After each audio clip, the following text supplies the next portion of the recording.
Juste une question comme ça avant de commencer. Est-ce qu'il y en a qui prient pour que Dieu révèle sa parole? Amen. J'aime ça entendre des amen. Parce que c'est Dieu qui révèle. On a vu dans les chants, là, Dieu envoie ses lumières. Il donne ses lumières. Ses révélations, on va le voir dans le message, ses révélations de sa parole, c'est des lumières. Quand on comprend quelque chose, ça fait clic. Ah, là, on le sait, il y a une lumière qui vient de s'allumer. Mais les révélations, ça marche comme ça. Si vous voulez que Dieu vous donne des lumières, demandez-le au Seigneur, puis il va vous en donner. Si vous priez, Seigneur, révèle-moi des choses, bien, il peut parler à travers ma bouche, il peut parler à travers de votre lecture, il peut parler à travers d'un frère ou d'une sœur qui vient vous rencontrer, qui vous appelle, n'importe quoi. Dieu parle. Dieu parle. Puis tout ce qui vient de Dieu, c'est bon. On l'a chanté tantôt.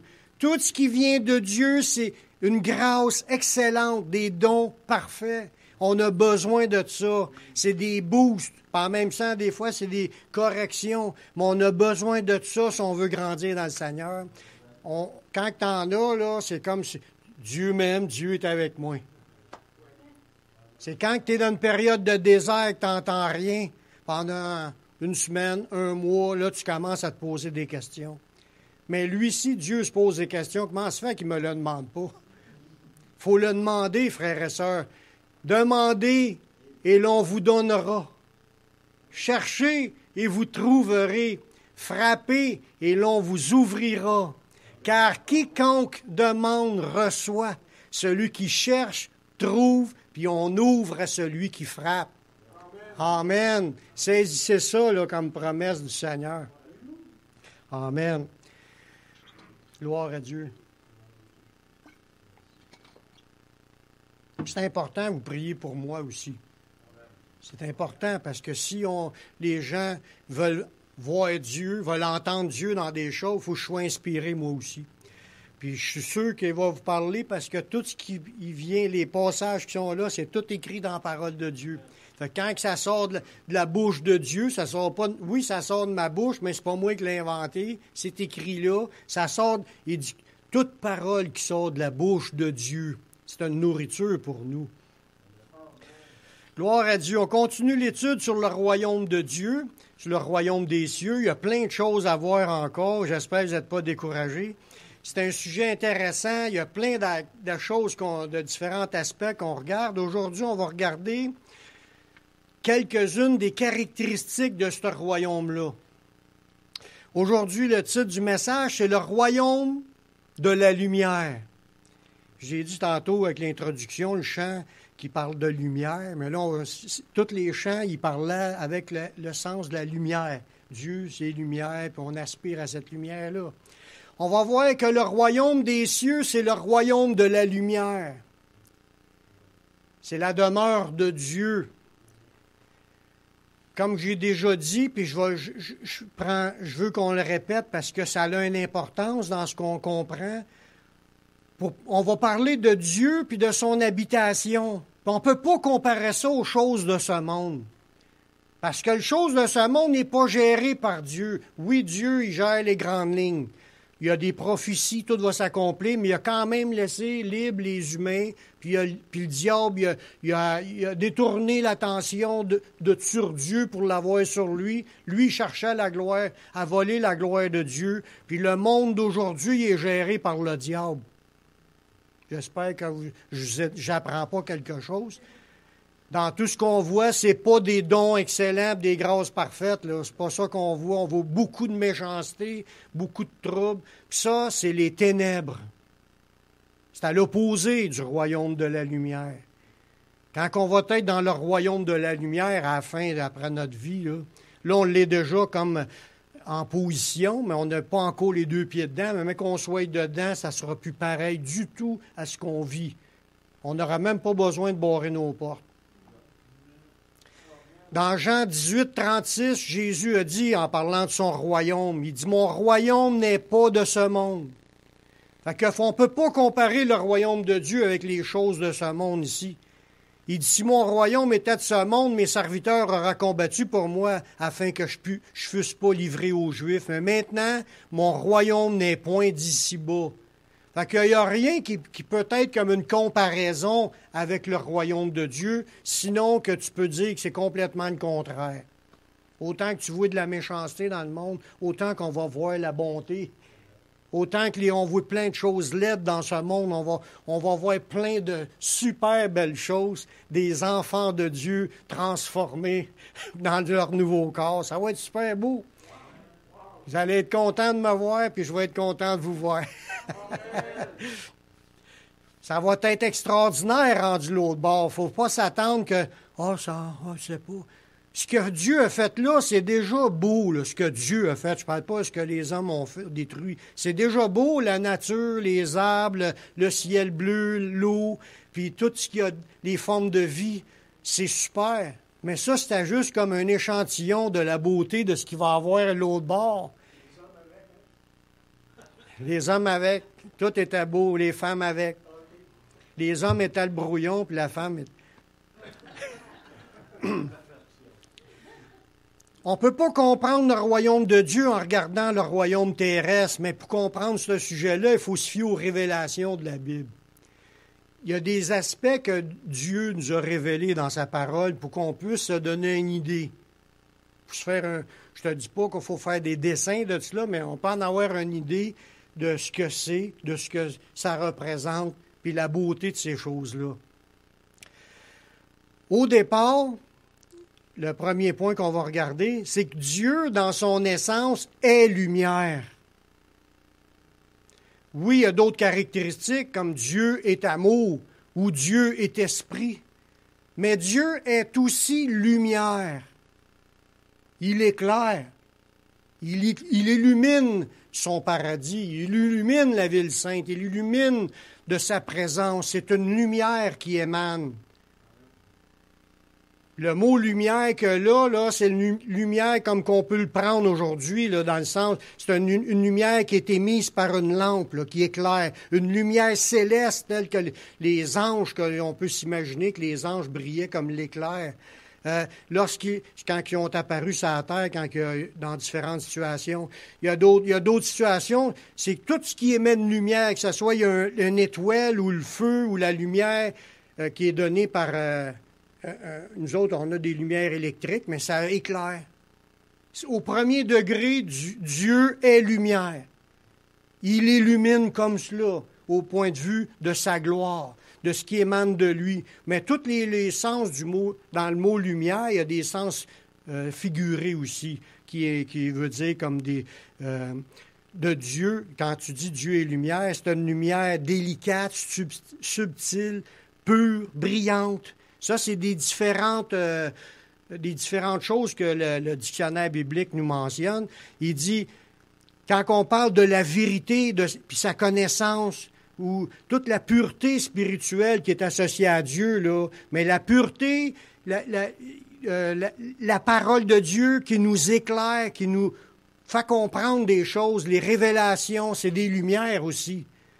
Fait que Dieu est lumière dans son aspect glorieuse, mais il distribue des lumières dans le sens spirituel, comme recevoir ses révélations, être transformé de plus en plus comme Dieu est dans la sainteté, la pureté, la beauté de la lumière, parce que la lumière, c'est pur. Dieu est lumière. Dans 1 Jean 1,5, ça nous dit... La nouvelle que nous avons apprise de lui et que nous vous annonçons, c'est que Dieu est lumière et qu'il n'y a point en lui de ténèbres. Fait que même dans ses agissements, tout ce que Dieu fait, c'est lumière. Même établir la justice, c'est de la lumière. En comparaison avec les ténèbres qui sont méchanceté, destruction, mensonge, la vérité, c'est de la lumière. Dans tous les aspects, là, on pourrait gratter ça, mais ce n'était pas le but. J'ai un chat dans la gorge.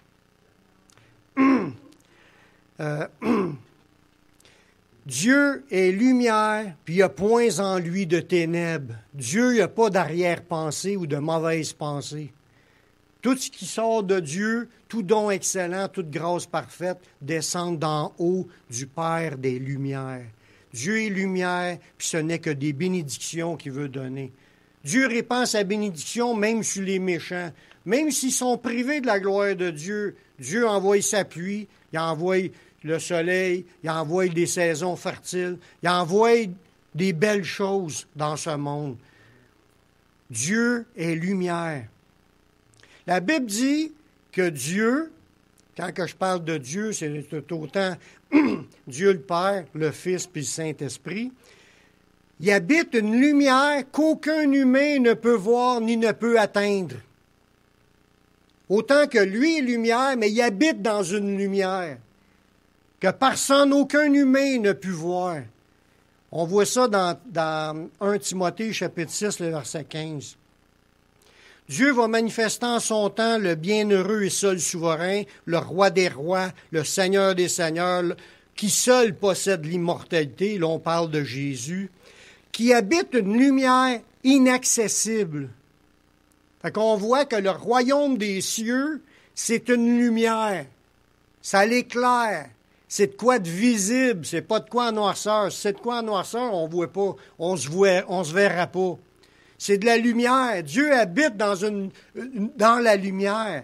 Fait que quand on va arriver au bord, on va rentrer dans la lumière, mais on l'est déjà en Jésus, mais on va rentrer dans la lumière, puis on va continuer à voir la vie, à contempler la vie, à admirer la vie, parce que Dieu est lumière, puis l'endroit où ce qu'il est, c'est lumière.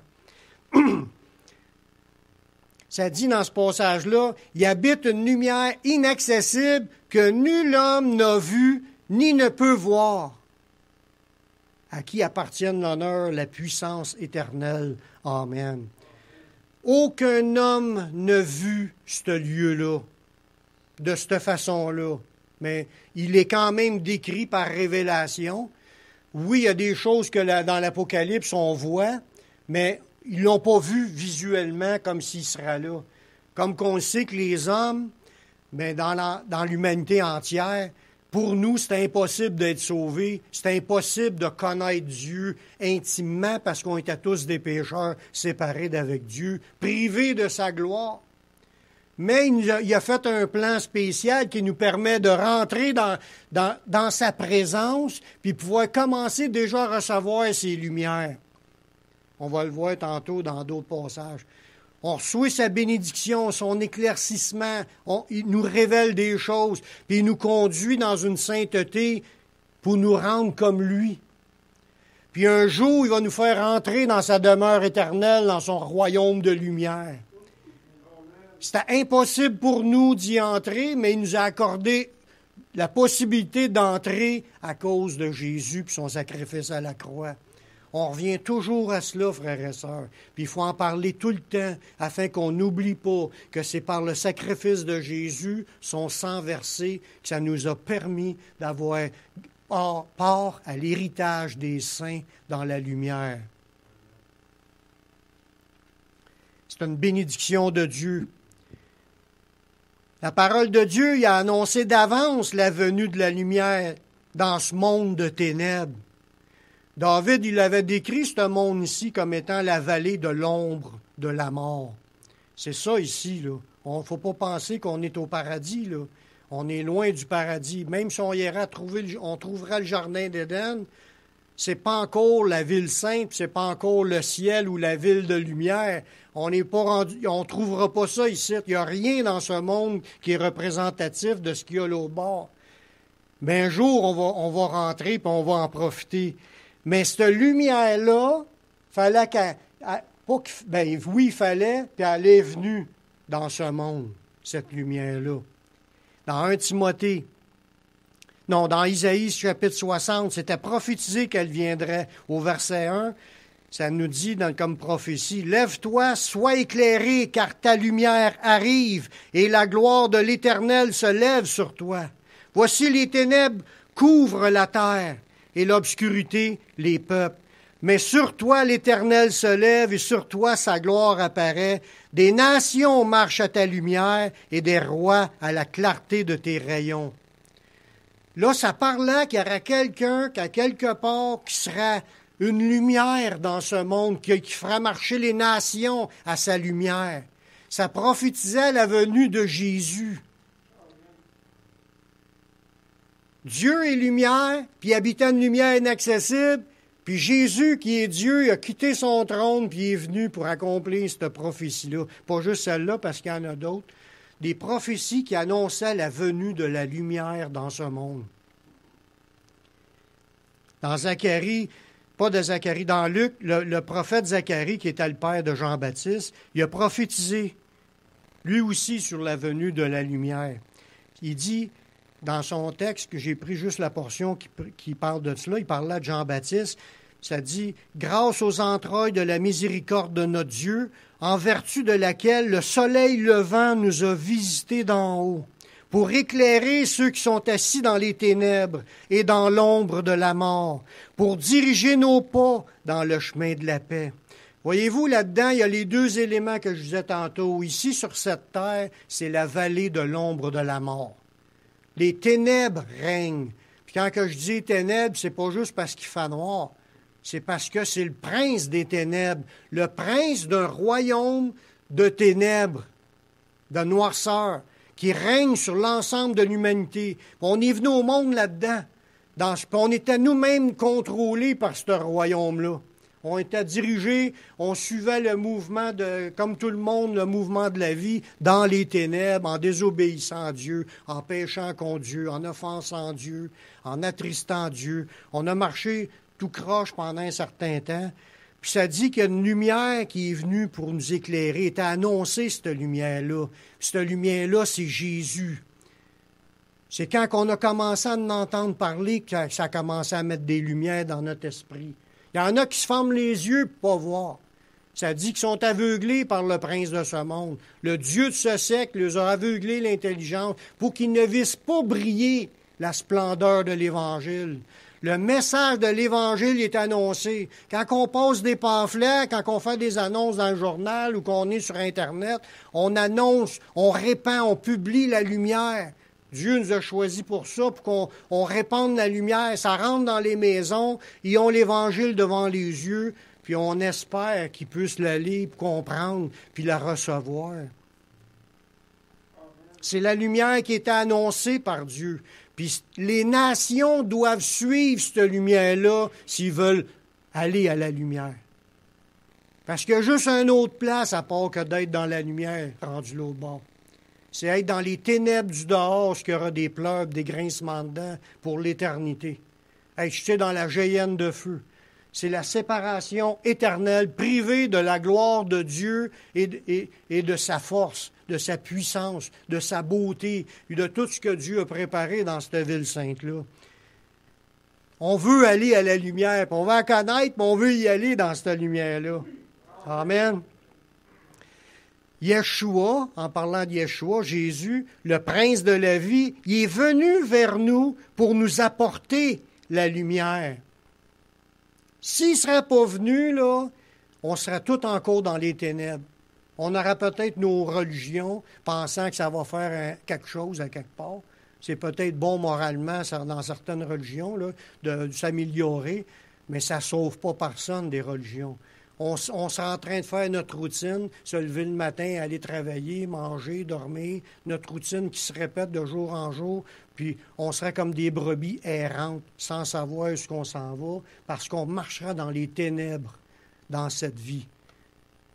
Merci Seigneur que Jésus est venu pour nous apporter la lumière, qui nous a éclairés, puis qu'aujourd'hui on comprend c'est quoi, puis c'est quand on est comme des mouches qui sont attirées vers la lumière. On veut rester à côté de cette lumière-là. Peut-être pas des mouches, des insectes, toutes sortes d'insectes. Regardez comment ce que c'est dit dans Jean chapitre 1, le verset 4. C'est tout de suite après avoir dit qu'au commencement était la parole en parlant de Jésus. Au commencement était Jésus, la parole était avec Dieu, la parole était Dieu, elle était au commencement avec Dieu. Toutes choses ont été faites par elle. On parle de Jésus. Rien de ce qui a été fait n'a été fait sans Jésus. En elle, c'est là qu'on commence à lire ce qu'on va regarder aujourd'hui. En elle, en Jésus, était la vie, puis la vie était la lumière des hommes. Ça veut dire qu'avant de connaître Jésus, on est tous dans les ténèbres, dans la noirceur, même si on se pensait bon, même si on se pensait religieux, même si on faisait des performances comparées aux autres, on était dans les ténèbres parce qu'on était sans Jésus. La lumière a quitté sa place pour venir comme dans un corps semblable au nôtre, pour venir faire quelque chose, là. Regardez bien, en Jésus était la vie, puis la vie, c'est la lumière des hommes. Il dit, la lumière, lui, dans les ténèbres, puis les ténèbres ne l'ont point reçu. Ça veut dire que Jésus, partout ce qui passait, il était la lumière, puis il est venu pour annoncer, parler du royaume de lumière, parler de son royaume qui s'est avancé vers eux. Il expliquait des choses aux gens, puis ça dit, les ténèbres ne l'ont point reçu. Les gens, ils voulaient rester dans les ténèbres. Ils ont refusé l'enseignement de Jésus. Là, ça nous dit au verset 6 qu'il y a un homme qui est envoyé de Dieu. Son nom est Jean, c'est Jean-Baptiste. Il vint pour servir de témoin, pour rendre témoignage à la lumière. Il est venu rendre témoignage de Jésus, la lumière. Comment c'est arrivé? C'est qu'il avait été averti que quand tu vas baptiser les gens, celui sur qui tu verras l'Esprit descendre comme une colombe, c'est lui qui baptise d'Esprit Saint et de feu. Il est venu pour témoigner de Jésus, afin que Jésus soit connu de tout le monde. C'était comme des points positifs que Dieu faisait, des effets spéciaux pour que le monde croie en Jésus. Dieu a toujours fait des effets spéciaux dans le but qu'on croit en Jésus, la lumière. Il est venu pour rendre témoignage à la lumière afin que tous crussent par lui. Le plan de Dieu, c'est qu'il veut que tout le monde soit sauvé, afin que tous croient, tous crussent en lui. Fait que les preuves que Dieu a faites par Jean-Baptiste pour démontrer la lumière qui est venue dans le monde, il dit ça, c'est dans le but que tout le monde croit. Dieu voulait sauver tout le monde. C'est un peuple assis dans les ténèbres. Jean-Baptiste a dit de lui, il n'était pas la lumière, mais il parut pour rendre témoignage à la lumière. Cette lumière, c'est la véritable lumière qui, en venant dans le monde, ça éclaire tout homme. Jésus est venu pour éclairer tout homme. Jésus l'a dit, je ne mettrai pas dehors celui qui vient à moi. On peut aller à lui puis recevoir ses lumières. Il y en a qui en ont reçu, puis un bout de temps, puis après ça, ils ont abandonné. Puis il y en a d'autres qui l'ont reçu, puis se sont accrochés à cela, puis ils en veulent plus. On veut plus de lumière, plus de révélation. On a soif, on veut être éclairé, on veut voir le chemin, puis on veut rester dedans. Parce que ces lumières nous éclairent, nous font comprendre des choses que le monde des ténèbres ne peuvent pas comprendre. C'est pour ça que ça coïncide avec d'autres versets qui disent « C'est à vous qui a été donné de connaître les mystères du royaume de Dieu. » Ces mystères-là, c'est que le royaume, c'est un royaume de lumière, ça a un aspect. Puis la lumière est venue dans ce monde, puis on a reçu cette lumière-là en recevant Jésus-Christ. Amen. Cette lumière, c'est la véritable lumière. Pourquoi que ça spécifie véritable? Parce qu'il y en a plein des fausses lumières. Toutes les religions sont fausses. Même la religion évangélique ne sauve pas. C'est pas la religion qui sauve, c'est Jésus qui sauve. Aucun effort humain pour essayer de gagner le ciel sauve. Il faut que tu ailles à Jésus puis tu confesses tes péchés, tu avoues ton état, tu reconnais qu'il est mort sur la croix pour pardonner tes péchés, tu sais qu'il est mort pour toi, en plus tu sais qu'il est ressuscité puis il est assis dans son trône de lumière. Il est dans le ciel, il est là puis il nous appelle à aller à lui pour recevoir le pardon, naître de nouveau, puis là on voit le royaume, puis là on peut rentrer dedans. Quand tu nais de nouveau. Tu as une nouvelle vie qui commence, parce que tu es repenti, tu as reconnu Jésus, tu l'as confessé. Ceux qui veulent se remémorer ces choses-là, allez écouter les messages que j'ai faits il y a 2-3 semaines, qui nous parlent comment rentrer. Il y a des fausses lumières. Satan se déguise en ange de lumière. Satan se déguise en ange de lumière. Il n'est pas étonnant que ses serviteurs, à Satan, se déguisent en ministres de justice. Il y a des gens qui sont déguisés en chrétiens, il y en a qui sont déguisés en pasteurs, puis c'est des personnes sataniques qui prêchent des faussetés, puis ils trompent le peuple, des fausses doctrines. Puis ils vont au-delà de ce qui est écrit dans la parole. Ils ne restent pas dans ce qui est écrit. Il faut toujours qu'ils rajoutent ou qu'ils en retranchent. Ils enlèvent des versets. Ça, je ne crée pas ça. Ça, c'est dans ce temps-là. Puis ils arrachent des pages de leur Bible. Les vrais, ils prennent la Bible comme qu'elle est, puis ils répètent ce qui est écrit là.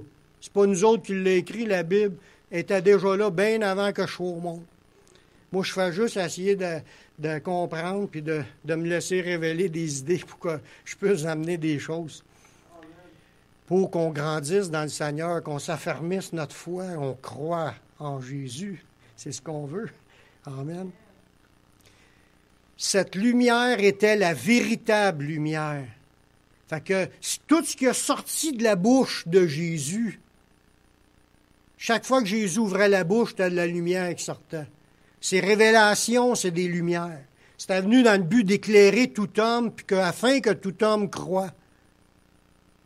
Ces révélations nous ont toutes été restées par écrit. Ça, c'est un livre rempli de lumière. Plein de lumière là-dedans. C'est ça qu'il faut apprendre, frères et sœurs. Puis rester dans cela. C'est une source de lumière qui nous éclaire. On va le voir dans quelques versets tantôt. La présence du Messie dans ce monde, ça l'a permis d'éclairer les contrées ténébreuses de ce monde. Dans Matthieu 4, le verset 15 et 16, ça dit « Le peuple de Zabulon et de Nephtali, de la contrée voisine de la mer, du pays au-delà du Jourdain et de la Galilée des Gentils. » Ça, c'est un petit territoire autour du Jourdain. Il dit, ce peuple assis dans les ténèbres a vu une grande lumière. Et sur ceux qui étaient assis dans la région et l'ombre de la mort, la lumière s'est levée. Ça, c'est une prophétie dans l'Ancien Testament qui s'est accomplie quand Jésus a marché dans ce territoire-là. La lumière a marché dans les ténèbres. Il est venu Jésus pour éclairer, puis les ténèbres étaient dissipées pour ceux qui voulaient être éclairés. Parce que Jésus a offert ses lumières, puis il y en a qui l'ont reçu, puis il y en a qui l'ont refusé. La lumière s'est levée. Jésus, par tout ce qui passait, il distribuait ses lumières. Que ce soit des guérisons, tout don excellent, toute grâce parfaite. C'est autant pour des guérisons, des délivrances, le diable qui est les ténèbres, les esprits malins qui sont des ténèbres, ne pouvaient pas résister à la présence de Jésus qui est la lumière. Quand Jésus passait, là, les esprits sortaient en criant. Ils ne pouvaient pas supporter la lumière qui était en Jésus. Jésus a montré sa gloire céleste même à ses disciples par une transfiguration de son corps en lumière. C'est quelque chose quand on s'arrête pour penser à cela. Jésus était avec ses disciples, était en train de parler, il était sur une montagne, puis pendant qu'il était en train de leur parler, il a été transformé. On appelle ça la transfiguration. C'est qu'il a été transformé en son corps glorieux. Pendant qu'il était là, assis avec Pierre Jean-Jacques, puis il est apparu aussi deux êtres qui étaient morts, qui étaient des hommes de Dieu, Moïse et Élie. Ils ont apparu aussi pour venir parler avec Jésus. Puis Jésus était là devant les trois de ses apôtres. Dans Matthieu 17, les versets 1 et 2, ça nous parle. 6 jours après, Jésus prit avec lui Pierre, Jacques, Jean, son frère, puis il les conduisait à l'écart sur une haute montagne. Fait qu'ils ont monté à la montagne. Puis il fut transfiguré devant eux. Son visage resplendit comme le soleil. Wow! Puis ses vêtements devirent blancs comme de la lumière. Là, il a pris son corps glorifié. Il a été posé. Imaginez, là, on est en train de jaser, là, 3-4, là. Puis il y en a un, il est rendu qui est clair. Puis là, le visage comme le soleil. Je sais pas si vous savez, ça dégage la chaleur, puis ça l'aveugle. Tu peux pas regarder. Tu peux pas regarder le soleil sans te brûler la rétine, là. Sans te brûler le fond des yeux, tu deviens aveugle. C'est pour ça qu'aucun homme ne vu puis ne peut voir le lieu de lumière où ce que Dieu est. Parce qu'on ne sera pas capable de résister à cela. Jésus est apparu, là, puis les disciples, ils ont tombé à terre, puis ils n'en revenaient pas, puis là, ils ont commencé à être énervés. Puis, tu veux-tu qu'on dresse 3 tentes? Mais là, c'était pas une histoire de faire une tente pour les gens. C'était eux autres qui étaient rendus mêlés, là. Mais Jésus, son corps est devenu tout lumineux, ses vêtements lumineux comme de la lumière. Ça devait être un spectacle extraordinaire. Puis de voir son visage qui rayonne comme le soleil. Si on va le voir comme ça, rendu. C'est ça. Oui, parce que dans la Révélation, dans les Actes, là, Paul il a vu Jésus lui parler. Il a entendu Jésus lui parler, mais il a vu la lumière de Jésus venir autour de lui. Puis ça dit que les autres qui étaient là ont vu la lumière, mais ils n'entendaient pas la voix. Jésus a parlé à Paul. Puis après, quand il s'est relevé, il avait comme des écailles, ses yeux, il n'était plus capable de voir. Cette lumière-là, il avait probablement brûlé les yeux. Jésus est comme cela, dans son état glorieux. Comme le soleil, un visage qui est clair comme le soleil.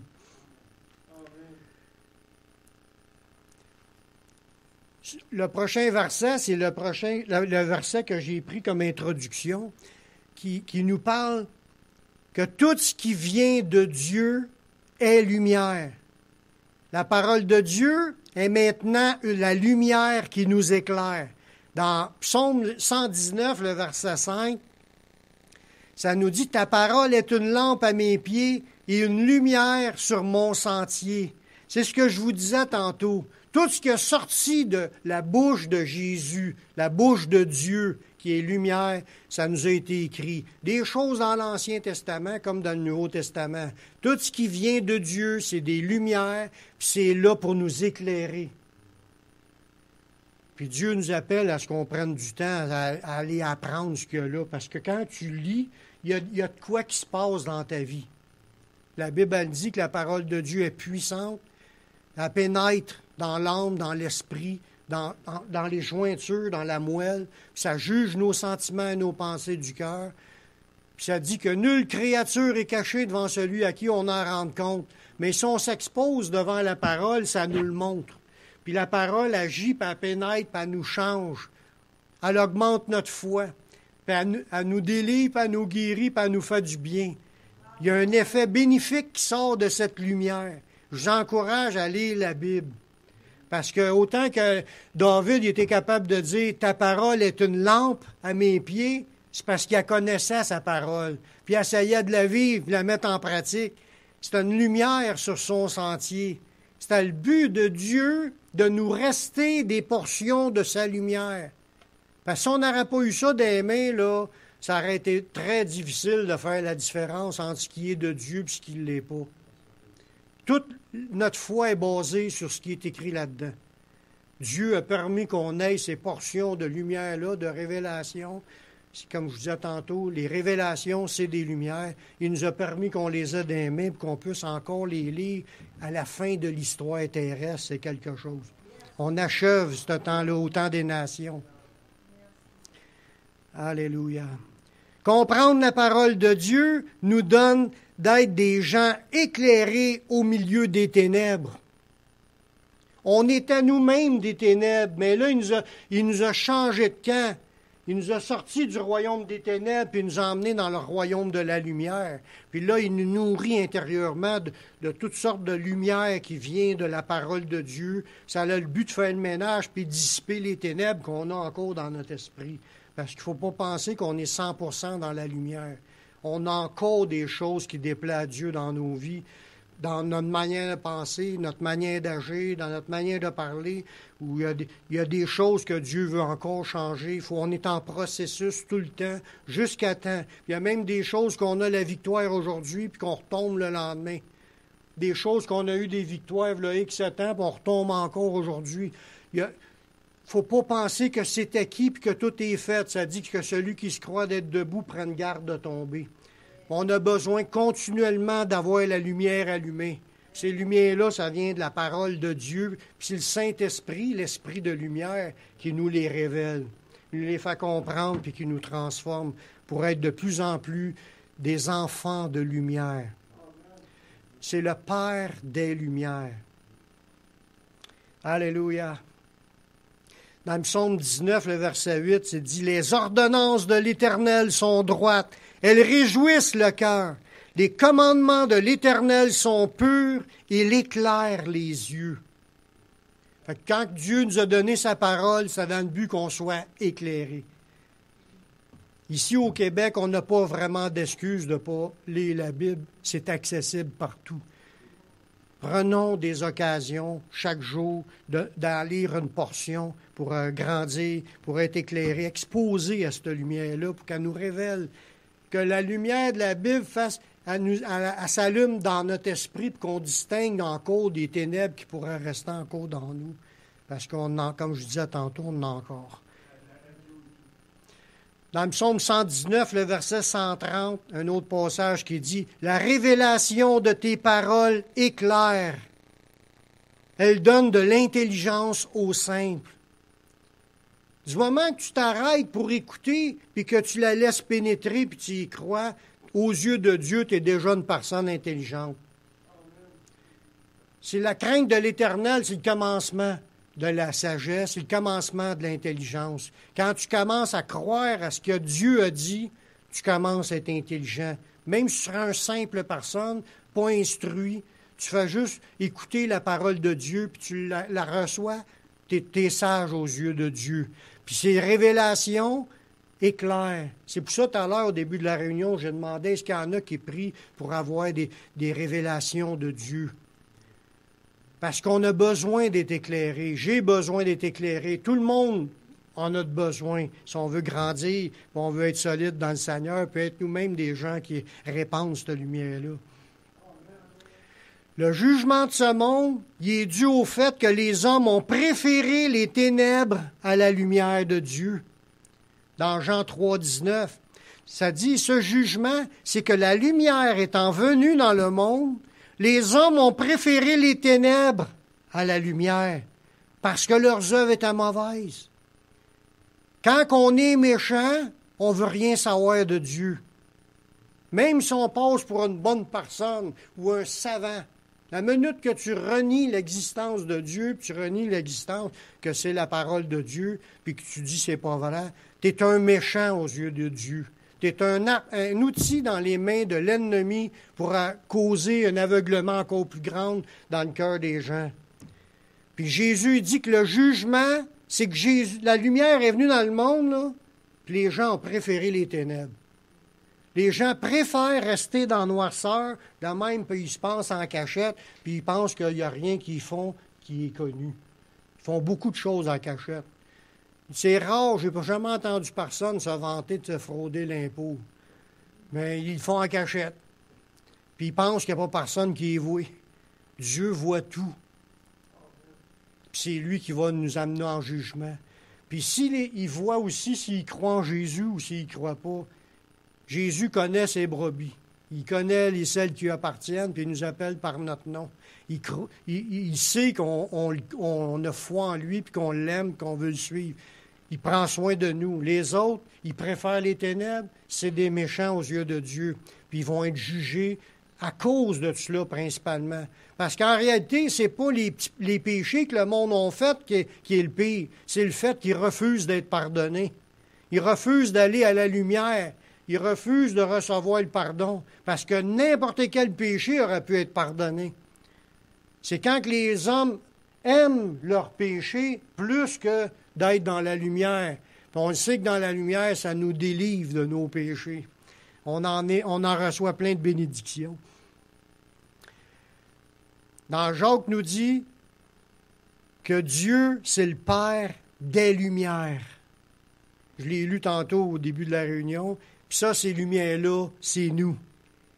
Jacques 1, 17, ça dit « Toute grâce excellente et tout don parfait descendent d'en haut du Père des Lumières, chez lequel il n'y a ni changement, ni ombre de variation. » Tout ce que Dieu a fait dans le passé, il est encore capable de le faire.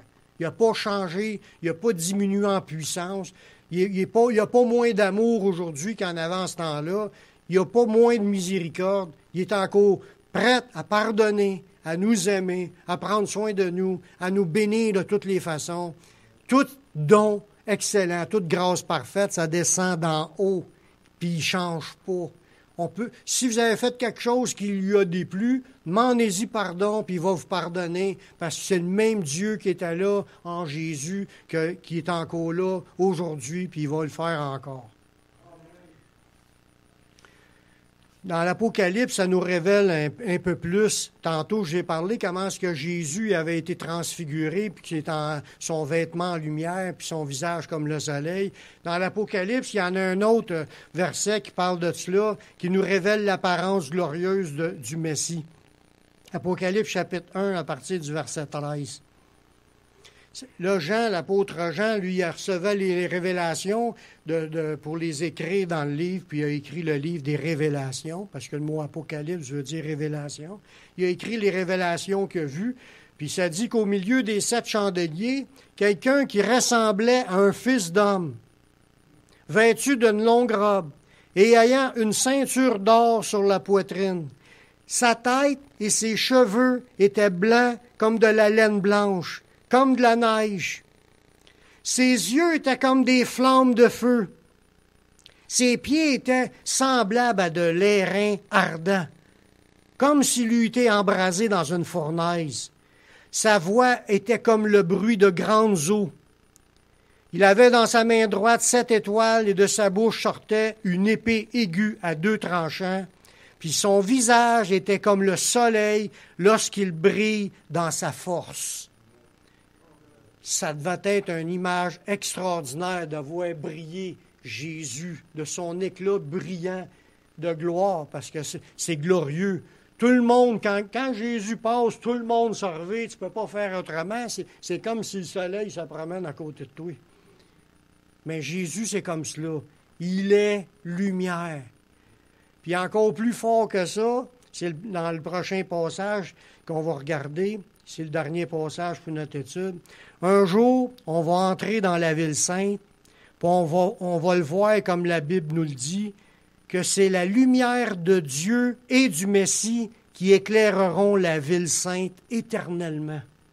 Dans l'Apocalypse, chapitre 21, le verset 23 à 26, ça nous dit, en parlant de la ville sainte, « La ville n'a besoin ni du soleil, ni de la lune pour éclairer, car la gloire de Dieu l'éclaire. Et l'agneau, c'est Jésus, est son flambeau. Il éclaire comme le soleil. Tu n'as pas besoin de soleil, tu n'as pas besoin de lune. C'est Jésus qui va tout éclairer, puis Dieu le Père. Il dit, les nations marcheront à sa lumière, et les rois de la terre apporteront leur gloire. Ses portes ne se fermeront point le jour, car il n'y aura point de nuit. On y apportera la gloire et l'honneur des nations. Mais il dit, les portes se fermeront point le jour, car il n'y aura point de nuit. Pourquoi que ça dit qu'il n'y aura point de nuit? Parce que le soleil va toujours être là. Ce soleil-là, c'est Jésus. Jésus va toujours être là dans Ville-Sainte pour l'éclairer. Il n'y aura pas de noirceur, pas de ténèbres. On va marcher dans la lumière de Dieu. Quand on a dit tantôt que Jésus, en elle était la vie. Puis la vie, c'est la lumière des hommes. Quand tu marches dans la présence de Dieu, tu es dans la lumière. Un jour, on va avoir les 2 pieds dedans, puis être éclairé direct par la gloire du Seigneur qui va nous illuminer dans sa ville de lumière. Amen. On va prier. Seigneur, je te remercie pour ta parole. Nous y croyons, puis nous croyons en qu'est-ce que tu es, puis qu'est-ce que tu as préparé pour nous. Puis nous voulons toutes ces choses-là, Seigneur. Merci de nous les révéler. Merci pour toute la bénédiction que ça nous fait quand tu nous éclaires dans nos idées sur des choses Merci pour tes lumières. Merci pour tous tes dons, ta grâce que tu as pour nous.